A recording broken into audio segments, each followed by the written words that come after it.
Welcome. In this episode, I want to tell you why real churches are like schools of fish. This is Susie. Her dream is to become a dancer. That's why she joined a dance school. This is Norm. His dream is to not become dinner. That's why he joined a fish school.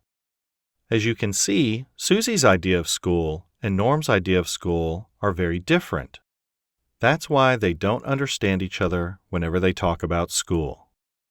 Susie wonders, how can they call it a school of fish when they don't even have a building? And Norm wonders, how can they call it a school of dance when it doesn't even move from place to place? The confusion comes from using one word with two very different meanings. When Susie says school, she means a place, a program, an organization. When Norm says school, he means something more like a swarm, a herd, or a flock.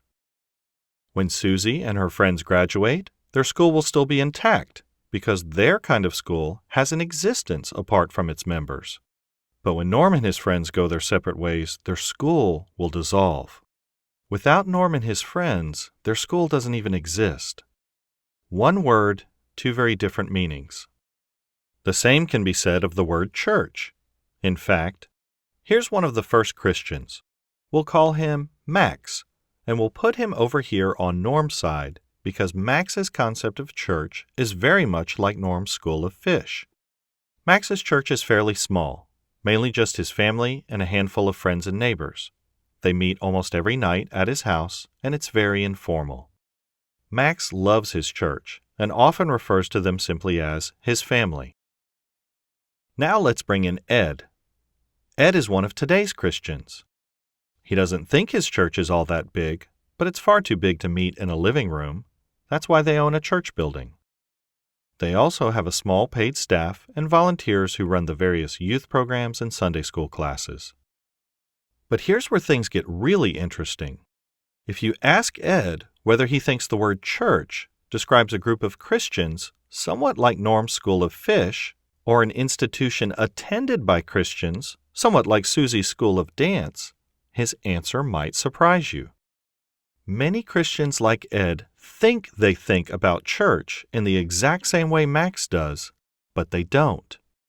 And the way they use the word church proves this. Just listen to some of the ways today's Christians use the word church. What church do you go to? What time does church start? Look at that beautiful old wooden church.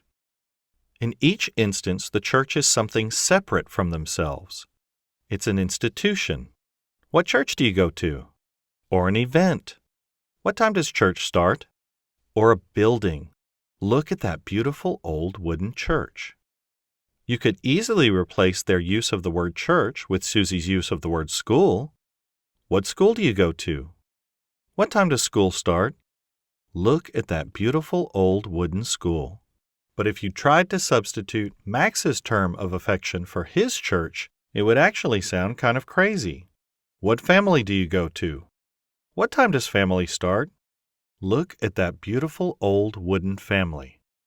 It simply doesn't make sense. Okay, so school. One word with two very different meanings. Church, a word that had only one meaning until we gave it another. If you like this video, please check out the rest of my blog at churchanarchist.com. There you'll find other videos, cartoons, blog posts, and a lot more. Or if you prefer to simply watch my videos on YouTube, please subscribe to this channel. Thank you for watching.